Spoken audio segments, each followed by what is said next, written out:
কোরবানির পশু ওজনে ক্রয় করা যাবে কিনা, এটা এখন বাংলাদেশে নতুন একটা ট্রেন্ডিং ইস্যু শুরু হয়েছে যে ওজন করে কোরবানির পশু ক্রয় করা। এটা একেবারেই উচিত হবে না, কারণ সবাই এখন চিন্তা করে যে কয় মন গোশত হবে। তাহলে বাজারে যদি গোশত 700 টাকা হয়, একবারে নাদুস নাদুস একটা গরু দেখে কিনলাম, মাশাআল্লাহ জিতছি দামে, 700 টাকা কেজি, কিন্তু পড়তেছে মাত্র 300 টাকা, তাহলে পুরাই জিতার উপরে আছে। এরকম কেজি দরে কোরবানির পশু ক্রয় করার কোনো সুরত নেই। অনলাইন থেকে যারা কোরবানির পশু ক্রয় করেন তারা এই জাতীয় বিষয়ে বেশি জড়িয়ে পড়ে, কারণ অনলাইনে এই জাতীয় বিষয়টা এত বেশি গুরুত্বের সাথে দেখানো হয় যে এত কেজি গোশত হবে, দেখতে এমন। অনলাইনে সব বিষয় আপনি কিনবেন না। কোরবানির মতো একটা ইবাদত নষ্ট হওয়ার জন্য তো এটাই যথেষ্ট। অনলাইনে আপনি কিনলেন, এখন এই গরুটা খুঁড়িয়ে হাঁটে, আপনি দেখতে পেলেন না। এমনকি এই খুঁড়িয়ে হাঁটাটা কোরবানির দিন এতটাই নাজুক পরিস্থিতি হয়েছে যে কোরবানির জায়গায় সে যেতে পারতেছে না, তাহলে এই পশু দিয়ে কিন্তু কোরবানি করা জায়েজ না। এই জন্য সবকিছু আমরা অনলাইন ভিত্তিক না হয়ে সশরীরে গিয়ে আপনি আপনার পশুটা ক্রয় করার চেষ্টা করেন।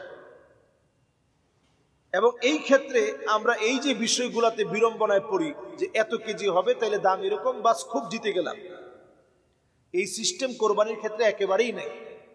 কোরবানির ক্ষেত্রে মনে রাখতে হবে লা ইয়ানালাল্লাহু লুহুমুহা ওয়ালা দিমাউহা ওয়ালাকিন ইয়ানালুহুত তাকওয়া মিনকুম।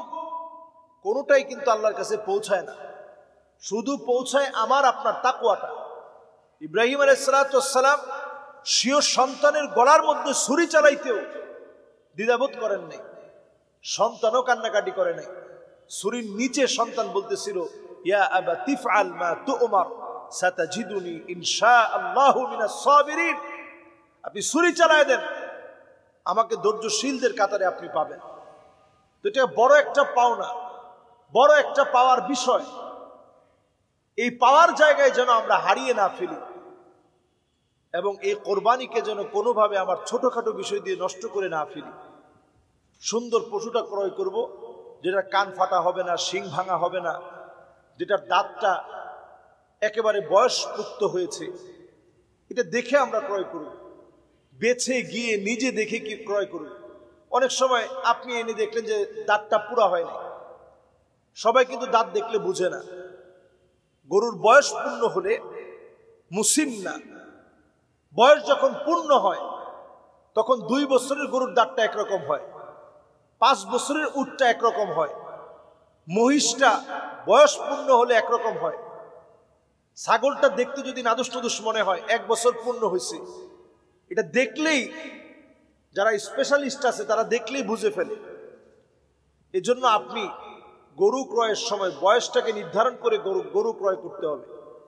বয়সটা নির্ধারণ করে গরু ক্রয় করতে হবে দেখে শুনে, অনলাইনে না, ওজন করার মধ্য দিয়ে না। আল্লাহ আমাদেরকে বোঝার তৌফিক দান করুক।